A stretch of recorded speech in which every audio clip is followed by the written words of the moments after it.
Bonjour.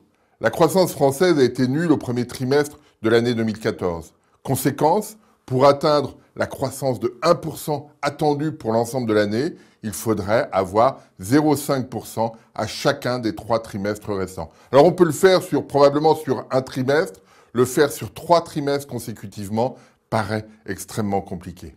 Alors on voit bien le manque de dynamisme de l'économie française quand on regarde ce graphique ici, où vous avez l'évolution du PIB, l'indicateur de l'activité, celui à partir duquel on mesure la croissance. On voit bien la croissance jusqu'en 2008, la rupture, la reprise 2009-2010 avec des politiques économiques extrêmement accommodantes partout dans le monde, et puis la rupture depuis 2011 et la croissance extrêmement lente observée depuis cette période.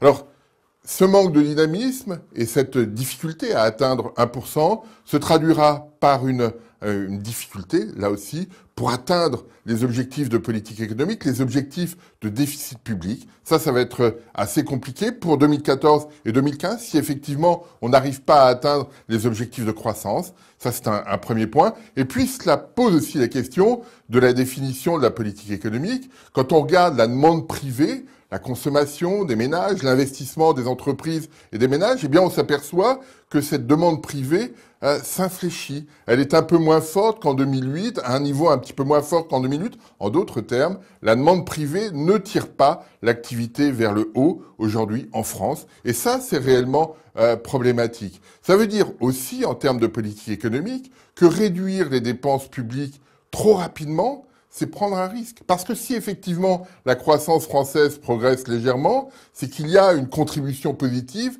des dépenses de l'État. Et à vouloir réduire trop rapidement les dépenses de l'État, alors que la demande privée des ménages, des entreprises est faible, eh bien réduire les dépenses publiques trop rapidement, trop fortement, c'est prendre un risque sur la croissance. Donc l'objectif de la politique économique va être de devoir remonter la demande privée et par le biais de l'investissement, c'est ce que souhaite faire le gouvernement, mais il va falloir aller vite et aller fort pour que effectivement la demande privée puisse redémarrer et façonner le cycle de l'économie française.